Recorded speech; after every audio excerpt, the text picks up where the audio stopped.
Euro 2004, the aliens to Euro 2000's Alien. Euro 2000, much like the 1979 picture Alien, remains at the forefront of its genre.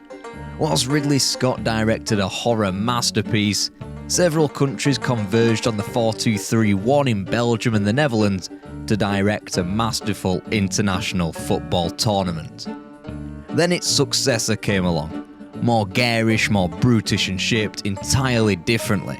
Whilst retaining its horror elements, James Cameron's 1986 stab at the Alien franchise with Aliens plays as more of a war movie. Comparatively, football was an altogether different beast when 16 countries turned up in Portugal for Euro 2004. Football was coming to terms with the successors of pragmatists Jose Mourinho and Rafael Benitez, who hoarded the European silverware with a more defensive brand of football. Just as Porto and Valencia nullified the best club teams Europe had to offer, so there was a force skulking around in the shadows of the international game, ready to tear the elitist fabric of football. It wasn't the dazzling Czechs, the imperious Dutch, the reigning champions France, and it certainly wasn't the vastly underachieving Germany, Italy, Spain, or the golden generation of England that won Euro 2004. It wasn't the hosts either. No, much like the Queen Xenomorph rocking up on the spaceship at the end of Aliens, there was a sting at the end. Unlike Sigourney Weaver's Ellen Ripley, however, Portugal were unable to tell their happy Hollywood ending. But with Otto Rehhagel's Greece, Euro 2004 got the correct ending.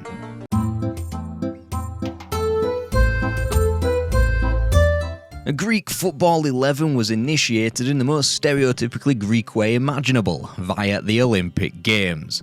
As the originator of the Olympics, the majority of Greece's early footballing history comprised of fielding rare 11s in and around the Olympic Games between 1896 and 1920, before their first FIFA-recognised game in April 1929.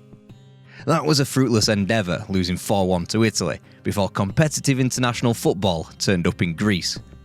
Tournaments such as the Balkan Cup and Mediterranean Cup between the 1930s and 50s were Greece's only forays into competitive football, until the country finally had something to shout about in the 1970s. With the European Championship still seemingly an unreachable goal, with it being a 4-team tournament, Greece's best bet at qualifying for a major competition laid in the World Cup. For the tournaments in 1970 and 78, the Greeks missed out in crucial fixtures in Bucharest and Budapest that barred their participation at World Cups. But with the doubling of the European Championships field for 1980 and a tight qualification group alongside Hungary, Finland and the Soviet Union, Greece had a chance. As the adage goes, they won their home games and snuck through thanks to a crucial 1-0 triumph in Athens against the Soviets. Being an 8-team tournament with just one team advancing to the final from their group, the ask from the national team was merely to be competitive. They were faced with the monolithic European structures of reigning champions Czechoslovakia, Total Football's Netherlands and the eventual champions West Germany. Greece gained a draw against the latter, a result which suited their opponents down to the ground in a disappointingly defensive tournament. Greece would never come close to returning to the competition until their next appearance at the Euros. It was a footballing nation that ebbed away from the provincial successes of the 1970s and 90s in the valley of despair that was the decade in between. The country's blessed though with 3 big teams, Panathinaikos, Olympiakos and AEK Athens.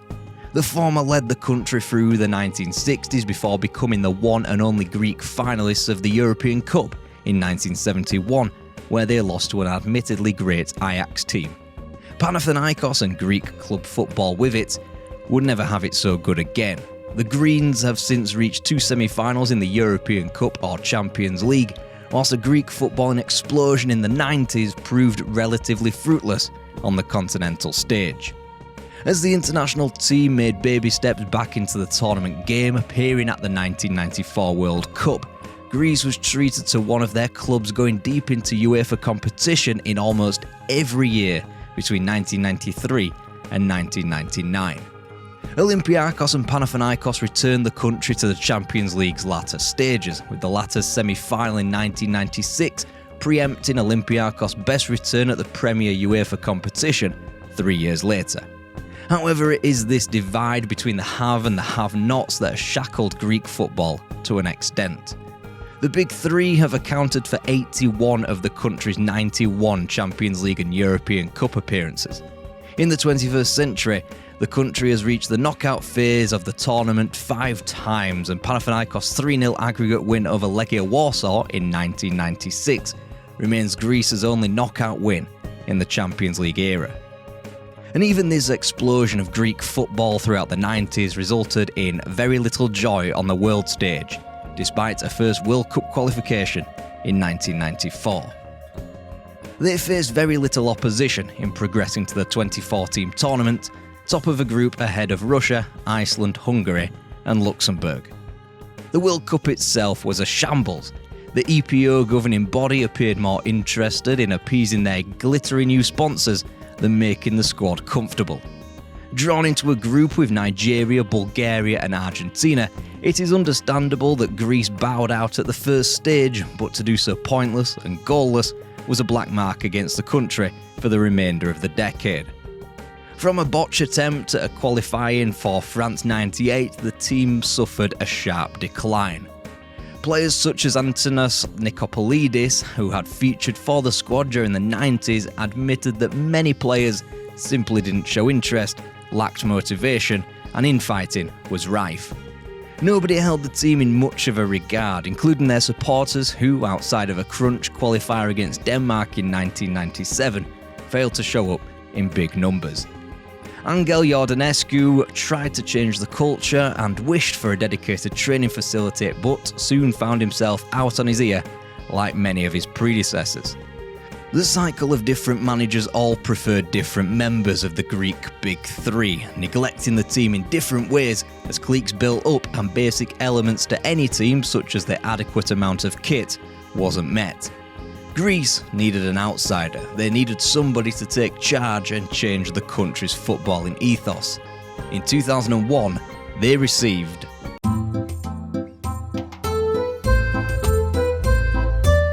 Otto Rehhagel came to football as a jobbing defender, most notably at the heart of the Kaiserslautern defence in a 7-year spell.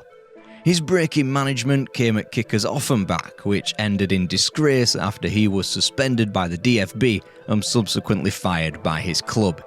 It proved a blessing in disguise for the German as the newly promoted Borussia Dortmund came calling.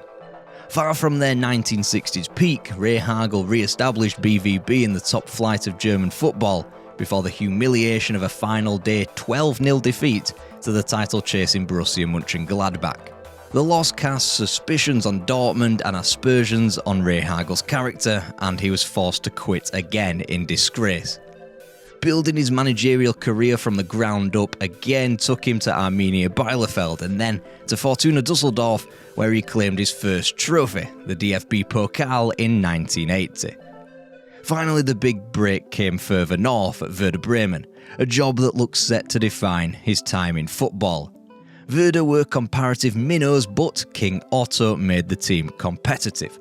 In a sharp contrast to the slew of title contenders in the 1970s, the subsequent decade, as soon as Hamburger SV fell away, was limited to Bayern Munich fighting off a rotating cast of pretenders, and it was Werder Bremen who were the best of those pretenders. Rehhagel had led his team to silver medals in 1983, 85 and 86, with each defeat more galling than the last. HSV dispatched Werder on goal difference in their European Cup winning year of 83 before Bayern pipped them more comprehensively 2 years later. In the 1985-86 season, Rehhagel had taken Werder top and kept them there for the majority of the season. Michael Kutzop had the penultimate day penalty to win Rehhagel the Bundesliga against Bayern Munich, but missed. They would get another chance, needing only another point on the final day against Stuttgart, but lost as Bayern hit their once powerful rivals Gladbach for 6.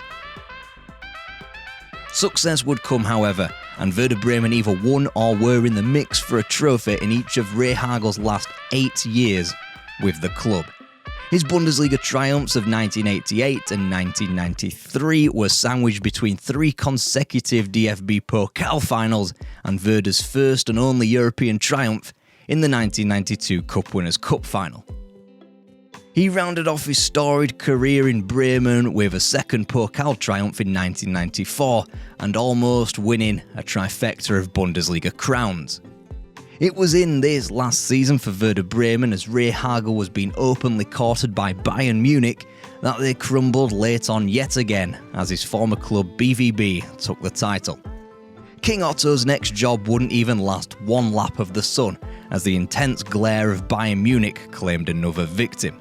Had they stuck Rehhagel out to the end of the season, the team who had become known as FC Hollywood likely would have won the UEFA Cup that Franz Beckenbauer parachuted himself in to win. He didn't take long to repair his image, however, through Kaiserslautern.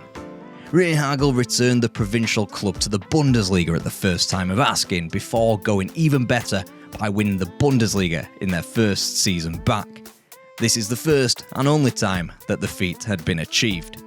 It was a success predicated on winning games late on with the immense energy of a young squad. Kaiserslautern never had it so good, nor would they again, as they eloped to the Champions League quarter-final the year after, ultimately in defeat to Bayern Munich. Unfortunately, a rift between club, player and manager couldn't be healed, and he would resign in 2000. But just over a year later, he was back in work.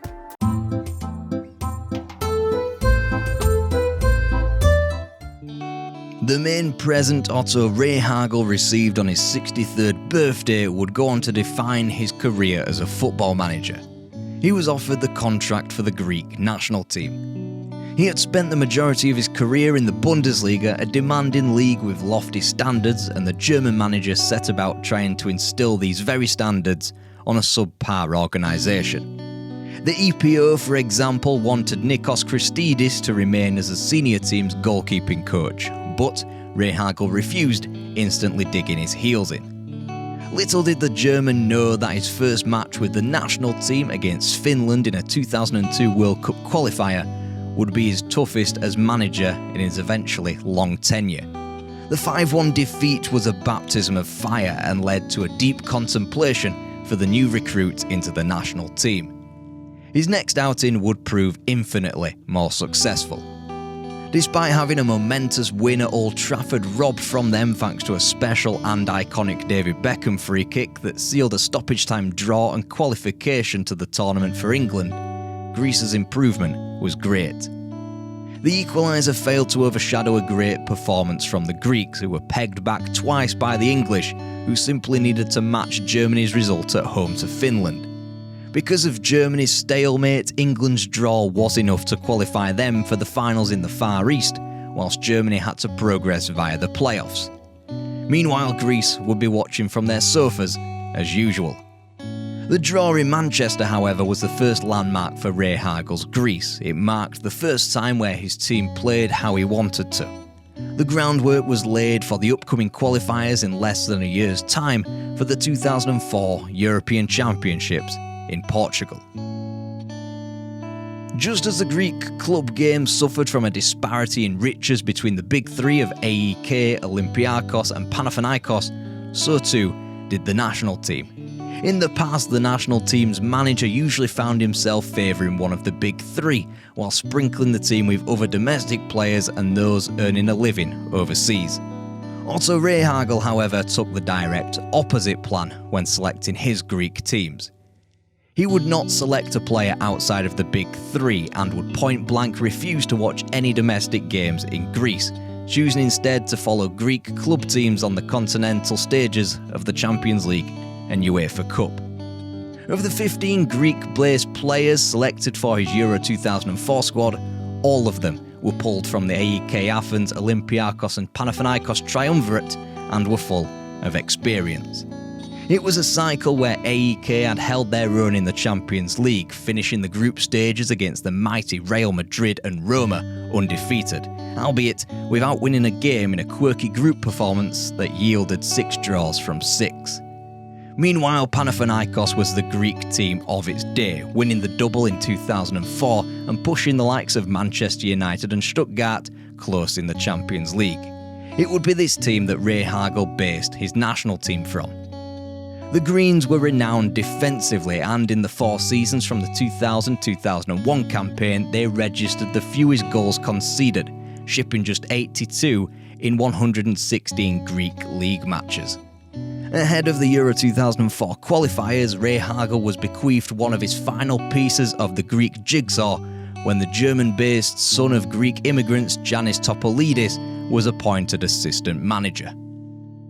Not only did Topolidis speak both German and Greek, but he acted as the filter between a sometimes coarse Rehhagel and his team. Their first big jobs in restructuring the team was to shuffle the playing deck. Both Demi Nikolaidis and Michalis Kapsis were convinced to return after a 2-year exodus from the team.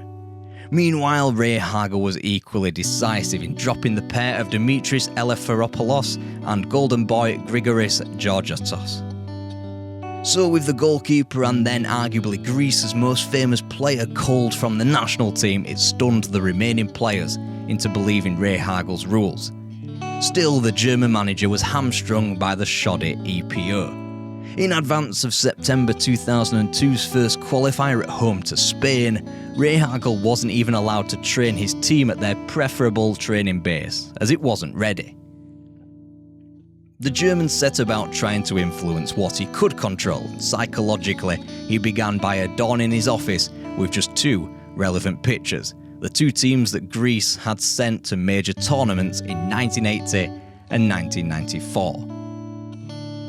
In what was Greece's first competitive fixture in 11 months, they counted the cost of an early defensive error that allowed Raul to open up the scoring. In a match where the Greeks could have easily buckled, they only allowed Spain a 2-goal victory. It'd be a winless start to the qualifying campaign, with a seemingly crucial away contest in Ukraine lost a month later, as the pressure ramped up on Rehhagel. The team were playing relatively well in spite of the results, yet Rehhagel felt the full force of the Greek media backlash. He would be under pressure to resign or for the EPO to sack him for a full year after the defeat in Ukraine. The newspaper headlines after defeating Kiev spoke of Rehhagel's crimes, which stung the manager, who was now being reconsidered by the EPO. Yet Gagatsis, a man at the very top of the organisation, came out swinging for Rehhagel, instead opting to publicly criticise the players. He knew that the Greece national team had to change the culture from 1994, and had the perfect chance to do so with a squad of hungry players built around the quartet of Zagorakis, Nikolaidis, Charisteas and Karagounis. The national team was made up of experience, yes, but players who hadn't been tainted first-hand by the travails of '94 and wanted to right those wrongs of a decade prior. Demi Nikolaidis got the goals at either side of the break 4 days later in a comfortable home victory over Armenia, but put qualification to bed for the next 6 months. Their next contest at Windsor Park the following April had become key. Ukraine and Spain had shared the points 4 days prior, and the 2-0 triumph in Belfast, courtesy of another double, this time from Angelos Charisteas, was used as the bedrock of Greece's qualifying campaign. At the halfway stage of qualifying, only their inferior head-to-head record with Ukraine barred Greece from a spot in the playoffs. Both Spain's already accrued points tally and their superior quality saw them as an unattainable goal. Therefore, June 2003 was absolutely pivotal, as Greece travelled to Zaragoza before the real crunch game 4 days later in Athens against Ukraine. It would prove the difference between qualification and not. Zaragoza, the city which essentially changed the history of Greek football. In the build-up to the match, Rehhagel was keeping his options open, as he knew that a negative performance in the final international break of the 2002-03 season would leave him jobless. Therefore, the offer to take over as a sporting director at Bayer Leverkusen remained in the palm of King Otto's hands. Whilst he had achieved his goal of making the national team at least as important than the club game, he now needed to turn that new ethos into competitive results. The defensive structures borrowed from Panathinaikos combined with the long ball strategy and the job Michalis Kapsis performed on Raul won the game. Stelios Giannakopoulos' goal won the game on the pitch in the 42nd minute before Rehhagel's extremely early substitutions maintained the positive result until full time. Rehhagel didn't care what the Greek press fought for the majority, and with his job hanging by a thread, he believed he had to go out on his own sword. Ukraine's drastically late winner in a 7-goal thriller at home to Armenia kept Greece in third place and condensed the group down into a 3-way race for the top qualification spot and the playoffs. 1 point split the trio. 4 days later, the tide turned. As Spain toiled to a goalless draw in Belfast, Greece persevered after a missed Stelios penalty to snatch a late winner, courtesy of Angelos Karisteas 4 minutes from time. Now Greece sat atop the group on 12 points, as Spain trailed them on 11, and Ukraine likewise did so on 9. Goal difference between Greece and their qualification rivals meant that they still held an inferior head-to-head record over both Spain and Ukraine. So with 2 matches remaining, Greece simply had to keep winning. In the meantime, confidence had built up in the Greek camp with an August victory friendly over Sweden, and Zizis Vrasis winner in Yerevan confirmed at least a playoff place thanks to Ukraine's failure to win at home to Northern Ireland. 4 days later, Spain squeezed a narrow victory out of Ukraine, which left Greece still in need of a victory at home to Northern Ireland to qualify. Spain won out 4-0 in Yerevan as Greece toiled to a second-half victory over the Northern Irish, finally confirmed via the spot from Vasilios Siatas. Only once qualification for Portugal was sealed, which was only Greece's 3rd major international tournament, could the national team look back on the undefeated streak that now stretched back to a full calendar year. They'd gone 6 qualification games without conceding and, although recording just 1 goal per game, and recoiled from the worst possible start to qualify. Of the campaign, Rehhagel claimed that qualification was much more difficult.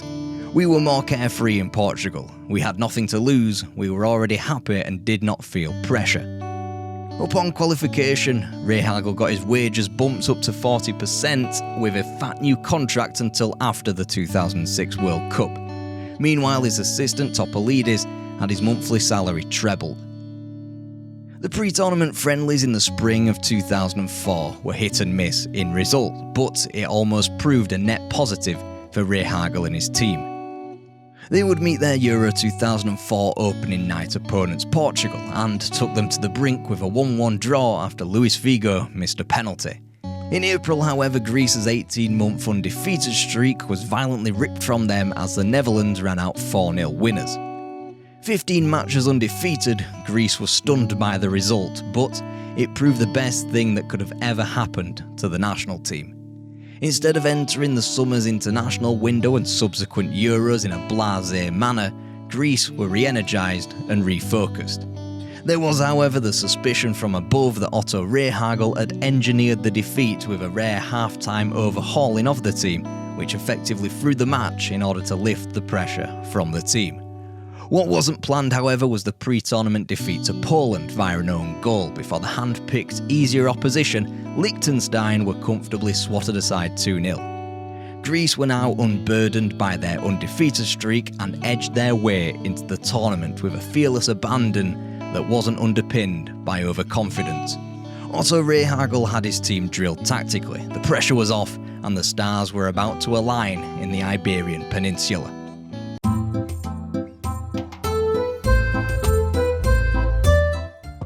"40 days Greece spent in Portugal, and for 40 days the same routine was kept.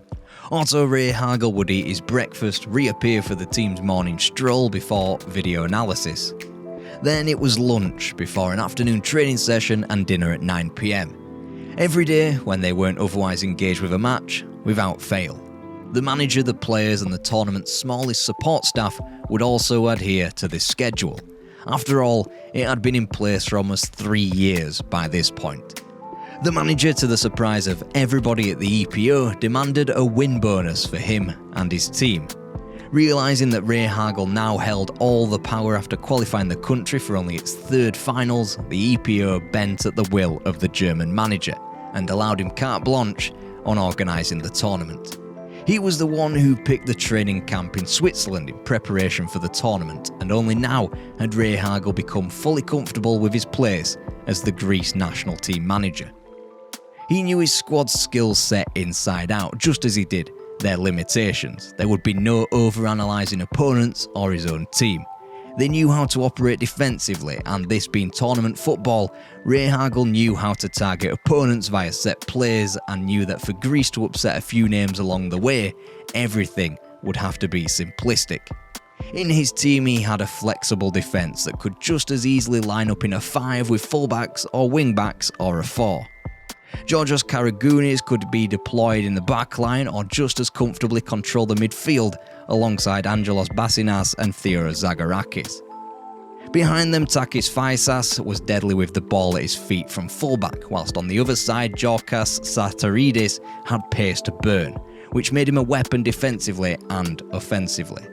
Angelos Karisteas and Stelios Giannakopoulos provided energy and defensive nous from the wings, whilst the sacrifices of the team were encapsulated by Demi Nikolaides, who played through the pains of back problems to feature at the tournament up front.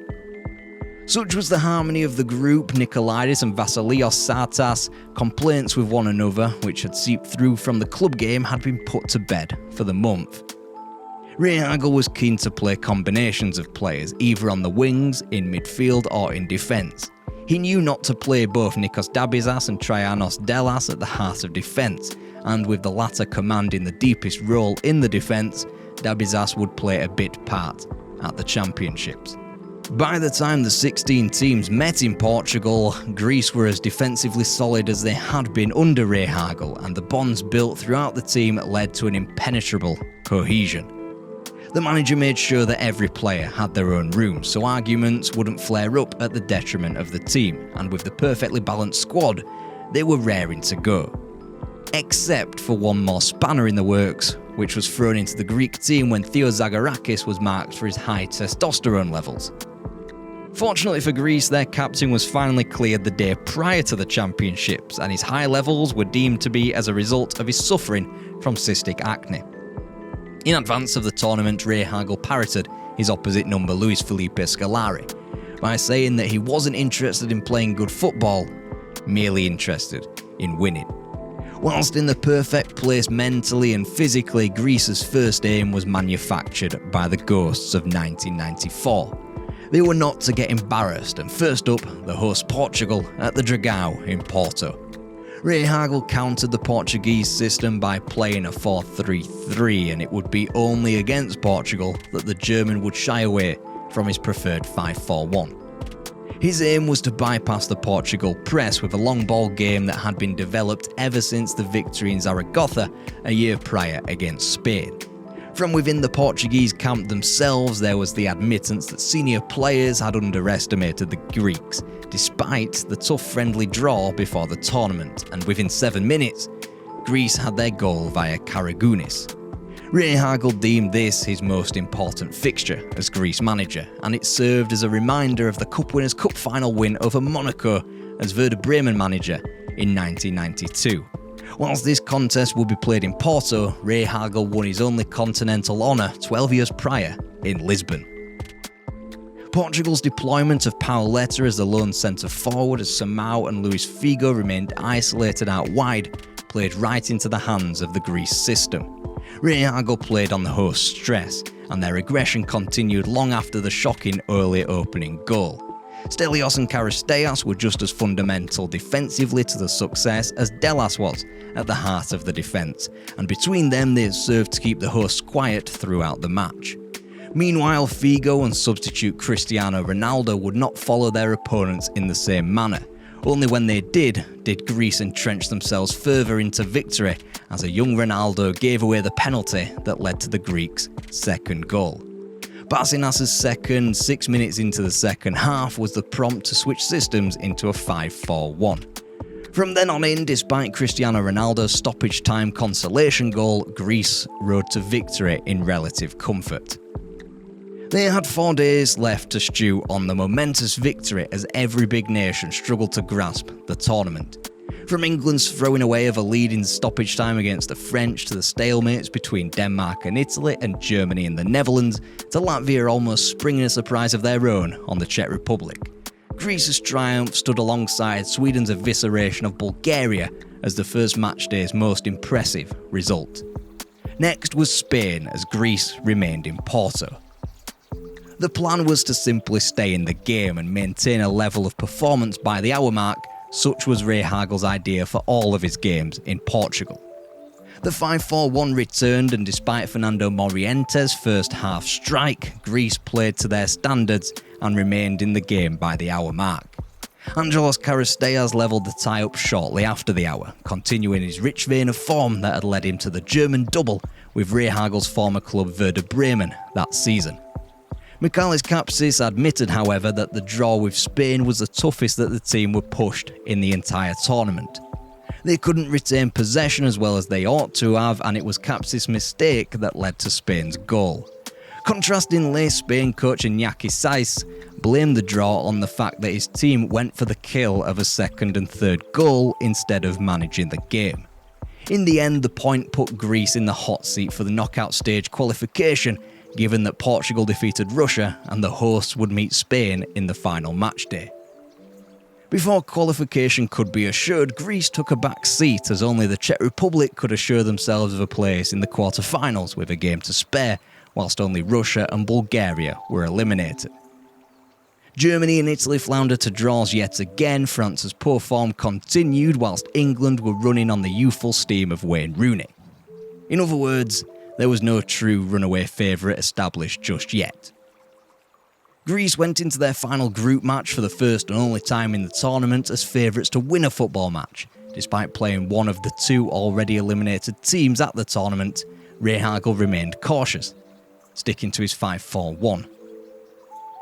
Perhaps it was the relaxing of the 1-goal defeat being enough, but Greece fell behind to a quick-fire double inside 17 minutes. Even after Vrysas' goal back before the half was up, confusion reigned on the touchline. There was split opinion as to whether Greece needed a point or not, or whether the weight of their defeat would matter to their standings in the tournament. In the end, Nuno Gomes' winner for the hosts in Lisbon over Spain confirmed Greece's place in the quarter-finals by the medium of goals scored. Therefore, had a much-changed Russia found a third goal, Greece would have ceded their knockout spot to Spain on goal difference. Yet despite Russia outplaying Greece, they wilted in the final 20 minutes and the assault on their goal never truly arrived, and they qualified in comfort. The EPO, riddled with their pessimism, booked for a return flight for June the 21st, the day after they were due to finish the group phase. Therefore, they had to rely on UEFA to find themselves a hotel in Lisbon for the remainder of the tournament. Joining them for the final 2 weeks of the competition were France and England from Group B, leaving Greece with a historic quarter-final whatever result they could have conjured up against Russia. Meanwhile, Denmark and Sweden drew to bar Italy from the final 8, and the Netherlands did enough to join the Czechs. In Greece's first knockout game of international football, they couldn't have been asked to play against a much stronger opposition in the reigning European champions France, or at least that's what value the French name held. It was yet another huge turning point for Greece. Yet as they passed over into the knockout phase, Rehhagel had to fight the fire of Tsiartas' complaints that he wasn't being utilised to his fullest extent. In the past, the manager would have simply marginalised the player for speaking up, but in a tournament setting, he kept the situation private, pacified the player and kept him at arm's length. Tsiartas would continue to come off the bench, with Rehhagel's punishment being a subtle one, in that the only game he would not feature from the bench would be the final against Portugal. France's 2 main threats were clear, Thierry Henry and Zinedine Zidane, yet they both found themselves neutralised. Georgios Sataridis restricted the Arsenal forward at right-back, whilst Zidane was hampered by Rehhagel's man-marking system in midfield thanks to Zagarakis and Bassinas' tireless work. Les Bleus were quickly irritated by their opponents and, as Michel Platini predicted, they failed to find the net in the opening quarter of the game, so quickly became disillusioned by the contest and lost. Greece restricted their opponents to meaningless chances, whilst the opposition's sole threat in Vicente Lizarazu at left-back was sufficiently nullified by the goal-scoring Angelos Karisteas. With Nikolaides being substituted, the Werder Bremen man found himself in a central position on the hour and immediately made the most of it with a pristine finish beyond Fabien Barthez. As soon as the goal was scored, France were easily beaten, just as Portugal were done by similar means on the opening night. Georgios Karagounis labelled the victory against France as the greatest ever achieved by a Greek side at any level. As England, Sweden and Denmark also dropped out of the tournament, the competition's four best teams remained as the hosts met the Netherlands in the first semi-final and Greece were paired off with a team deemed to be playing the best football, Czech Republic. Prior to the match, it had been confirmed that all 23 players would receive the same bonus, and the Prime Minister interjected to award them all €1 million each, with the state contributing 15%. Rehhagel also received €1 million, with all of this irrespective of whether Greece lost to the Czechs or won silver or gold in the final. Whilst France were a beaten opponent that had arguably been on the wane since they won Euro 2000, Czech Republic were in form, and given their height and physicality, wouldn't be as easily swayed by the long balls and set pieces that Greece had in their armoury. The Czech Republic started well and pressed Greece as hard as they had been since the draw with Spain in the group phase. Unfortunately for the Czechs, their star player was cruelly ruled out of the match at half-time. Pavel Nedved was forced off, and his absence played a huge role. Yet they still had plenty of weapons, from tournament top goalscorer Milan Baros to the lofty Jan Koller up front, as well as the creative might of Tomas Rosicky and Karol Poborski on the flanks. The Czechs were well organised and likely Greece's toughest opponent, but due to the fact that they couldn't win the match inside the first 90, they were now on a downward trajectory. Once in extra time, Greece's opponents played with a crippling fear of must not lose, whilst Greece were only buoyed by the extra 30 minutes. As the Czechs played it safe, Rehhagel comparatively went gung-ho with the substitution of Vasilios Siatas at the start of extra time. Now the rules were slightly different in Euro 2004 when it came to extra time. In the past four tournaments from Euro 96 until the 2002 World Cup, both UEFA and FIFA had deployed the golden goal rule, which ensured that the game would decisively end with a goal scored at any point in the extra time period. UEFA had tweaked that fun little idea and turned the golden goal into a silvery shade. This meant that any goal scored in the first 15 minutes of extra time would become golden at the half-time period. Therefore, if there was a leader at the half-time period in extra time, they would automatically win the game. The silver goal rule had only been needed once, in August 2003 for a Champions League qualifier between Ajax and Grazer AK. That day, Tomáš Galášek, ironically enough a Czech midfielder who lined up against Greece in this very semi-final, scored the winning penalty that remained the only silver goal on record until the rule was abolished in February 2004. Yet, because UEFA had theoretically used the system for the qualifying playoffs, it was deemed fair that the upcoming Euro 2004 tournament would also house the same rule. So for the first and only time, the silver goal rule was in play at a major tournament, and whilst extra time goals had been scored by both Manuel Rui Costa and Frank Lampard, they came in the second period of extra time, where the rule had expired. So when Siatas whips a corner onto the front post for Traianos Delas in the first minute of stoppage time at the end of the extra time's first half, the silver goal effectively carried a golden tinge. Czech Republic had no mode of response, for the half-time and full-time whistle was blown simultaneously immediately after kick-off. Greece, therefore, were in the Euro 2004 final. Manisha's rocket for the hosts against the Netherlands ensured that the tournament would be bookended by Greece versus Portugal. Whilst this was billed as the ultimate underdog story for Greece in attempting to win the European Championships as 150-1 outsiders, Portugal had hardly been an all-conquering, fear-mongering international team with countless examples of pedigree. Portugal were effectively in the same boat as Greece. This was their first international tournament final too. Hysteria swept the nation as cities behaved more like week-long carnivals and parties in approach to the final in Lisbon against Greece. Those Portuguese in attendance, perhaps equipped with the short-term memory loss to their opening day defeats by the very same nation, believed that they had the right to win the championships and believed that they easily would. Greek presence in Portugal had steadily increased throughout the tournament. From 7,000 at their quarter-final with France, 10,000 attended the semi-final, before that number was dwarfed with 15,000 Greeks officially given tickets for the final against Portugal. Greece had a day's less rest than their host, but weren't shackled by the premature celebration of their country or the relentless pressure to win like Portugal had been. Portugal were a country that was straddled by two golden generations. It featured the old money of Rui Costa and Luis Figo, who until this point had played as many minutes of World Cup knockout football as Greece had, 0. It also featured the new school of Deco and Cristiano Ronaldo, unburdened by the shattering experiences of lost quarter and semi-finals in previous Euros, but also with an abandon that could prove the difference.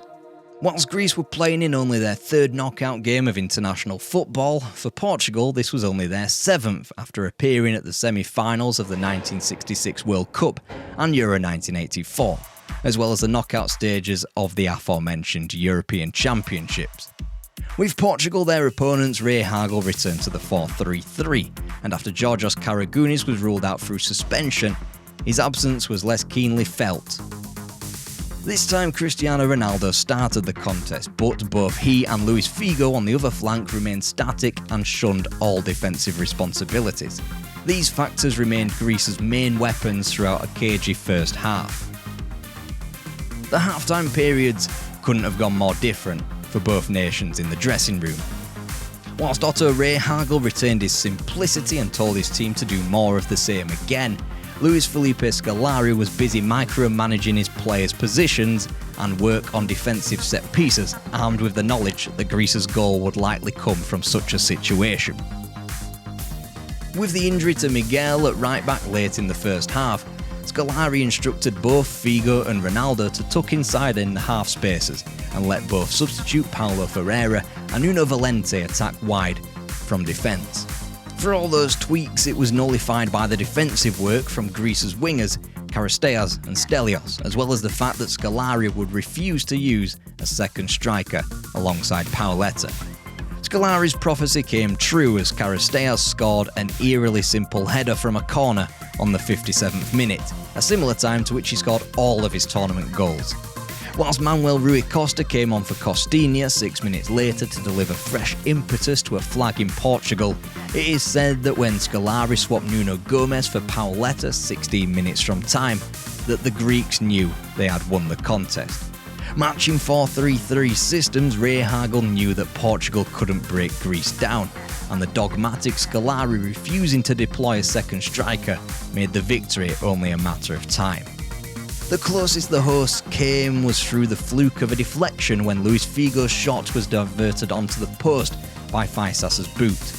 Even a pitch invader was on Greece's side as a Spaniard threw a Barcelona flag at Luis Figo to stop a Portuguese counter-attack in the second half. And with that, Greece became champions of Europe. Only 5 of their team were chosen by UEFA in a select 23-man squad for the tournament, as Greece were lauded for their defensive yet direct, aggressive play. Theo Zagorakis, the man who lifted the Henri Delaunay trophy aloft in Lisbon, was ranked only behind the likes of Andrei Shevchenko, Deco, Ronaldinho and Thierry Henry in the Ballon d'Or stakes that year. Greece returned home heroes to Athens, but it would predictably never get as good as that ever again.